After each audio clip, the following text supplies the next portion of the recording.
The PIA and Pia360 stands for Portfolio Intelligence Assessment.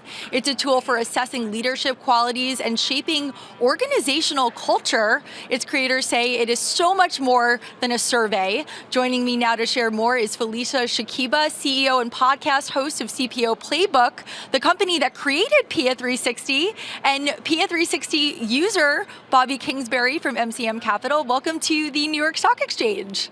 Thank you so much for having us. We're excited to be here. Of course. So what is Pia360? Yeah, so Pia360, we believe, is a breakthrough in how we approach M&A transactions and value creation.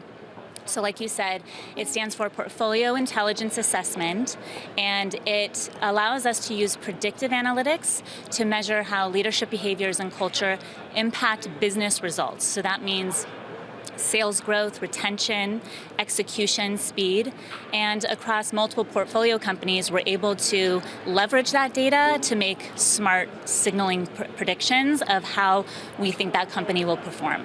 So how is the data being collected? If somebody is using Pia360, what are they doing? Yeah, so great question. We're using multiple sources of data.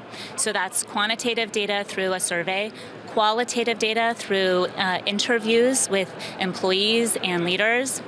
We also look at documentation to really tell the full picture. And so with all of these particular sources, we're able to tell the very clear image of, or illustrate on how that company's performing, where the organizational risks are, and how they're impacting the business. So we can double down on where we can identify how we're going to really impact value creation. All right, so Bobby, what is MCM Capital and how did you use Pia360? Sure, so we're a lower middle market private equity fund based out of Cleveland, Ohio. We've been around for 30 years and have continued to partner with niche manufacturing, value-added distribution businesses. We're really partnering with founders and CEOs, entrepreneurs of those specific businesses. Why we use Pia360, so we look at 4 pillars of growth in any organization: sales and marketing, financial, operational, and organizational health.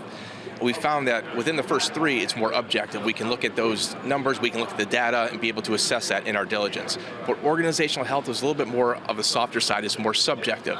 So we wanted to try to find a way to get a baseline number that we can measure, and when things get measured, they can actually improve. So that's why we try to use it at the beginning. All right, and what impact did Pia360 have on business? Sure, it gave us more clarity, at least initially, right? And it gave us that baseline that we can start to measure from. We like to say is communication sets expectations, but what we found is clear and frequent communication manages expectations. And that's what we learned from the Pia360. As a matter of fact, one of our portfolio companies then tried to create those data analytics that we're looking at and have it be more pervasive across the organization. So it created transparency for not only our executive leadership team, but for the employees all the way down to the shop floor. And that became more meaningful. It created engagement, it created more buy-in, because shared with all is different than shared by all. And when it's shared by all, then collectively we can come together in alignment in our organization, learn to create shareholder value together. All right, and why did you decide to create Pia360, and when did you think of the idea? Yeah, so it originated while I was at Stanford, and then in addition to the research and my previous experience, we figured out that one of the biggest challenges in M&A transactions is around ambiguity, and with too much ambiguity, morale can dip. Employees get very nervous, investors don't know a lot about the leadership teams, new leadership don't know much about the new PE firm or parent company that just bought them, and so we wanted to create much more clarity in that process, and in order to do that, we wanted to tell a full story from different perspectives. So that means the perspective of the leadership teams, the employees, the investors, and then aligning those perspectives to really share transparency. And that creates alignment by giving everyone a chance to speak about what they really feel is the stall or the blocker. And we're able to narrow in precisely on what those challenges are.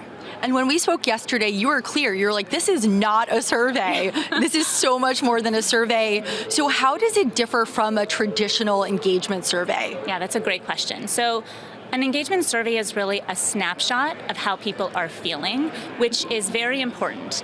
But Pia360 really allows us to understand the full picture, and it's about predicting performance, predicting the organizational performance on, like I said, sales growth or retention, and we were able to do that in the case study with MCM. And so when you think about what is the difference, it's the difference between looking in the rearview mirror and looking and seeing clearly through the windshield. It's more forward thinking.